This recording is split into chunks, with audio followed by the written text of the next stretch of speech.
Election কমিশনের নামে পীরজাদা নওশাদ সিদ্দিকী ভাইজান এমন কি মন্তব্য করলেন, চলুন সেই মন্তব্যগুলো শুনে আসা যাক আর সব জায়গায় ভিডিওটা ছড়িয়ে দিন।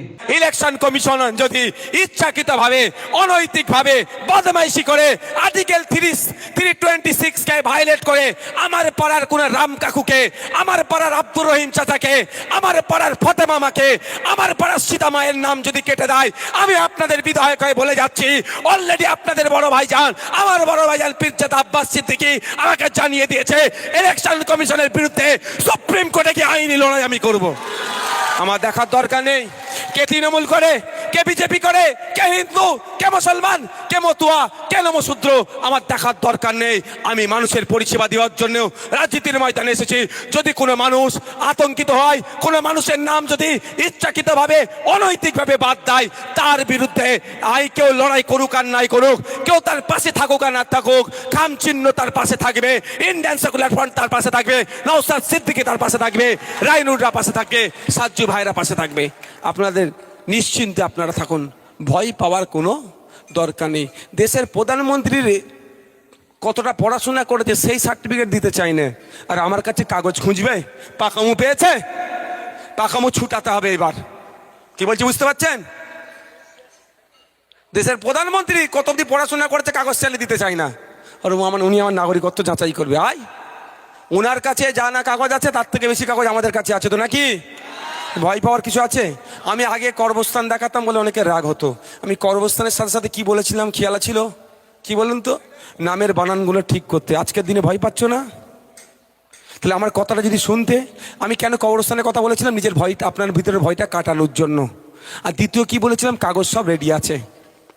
দ্বিতীয় কি বলেছিলাম? কাগজ আছে, শুধু বানানটা ঠিক করে নাও। তবে একটা কথা বলি, 2002 সালে যদি বানান ভুল থাকে, আপনি কিন্তু বানান ভুলটাই, যেখানে 2002-এর ডেটা দিতে বলেছে সেখানে কিন্তু বানান ভুলটাই দেবেন, ঠিক করতে যাবেন না। আচ্ছা, বানান ভুলটা কে করেছে? আপনি করেছি, আমি করেছি, না সরকার করেছে? সরকারকে আমি মাইনে দিয়ে রেখেছিলাম। আপনি সরকারকে মাইনে দেন। এই মমতা ব্যানার্জি আপনি মাইনে দিয়ে রেখেছেন তো? আপনি তো মমতা ব্যানার্জিকে তৈরি করেছেন, আপনি তো মোদিকে তৈরি করেছেন। এমপি এমএলএদের মাইনে হয় না? আর কে দিচ্ছে? মমতা ব্যানার্জি দিচ্ছে নাকি? মোদি দিচ্ছে নাকি? আপনার ট্যাক্সের টাকাই তো। আপনি, আমি, জনগণ সরকারকে মাইনে দিয়ে রেখেছি। কি মাইনে? ভিডিওতে অফিসার রেখেছি। এই ফর্মগুলো যখন আমরা জমা দেবো, সঠিকভাবে তারা কম্পিউটারে আপলোড করবে। তো সরকারকে আমি মাইনে দিয়েছি, আমি সঠিকভাবে ফর্ম দিয়েছি, তো ভুল করে আপলোড করেছে, দায় আমি নেবো? আমি দায়ী নেবো? আমাদেরকে এবার সজাগ হতে হবে, সোচ্চার হতে হবে। কি এখানে ছুটো, সেইখানে ছুটো, এফিডেভিট অব্র, এইসব গল্প বন্ধ করতে হবে। এইসব গল্প বন্ধ করতে হবে। সরকার ভুল করেছে, সরকারকেই দায়িত্ব নিয়ে ঠিক করে আমার বাড়িতে কাগজ পৌঁছাতে হবে। এই সরকারটা আমরা আনতে চাই, এই সরকারি ব্যবস্থাটাই আনতে চাই। আপনারা একটু বুঝতে পারছেন না।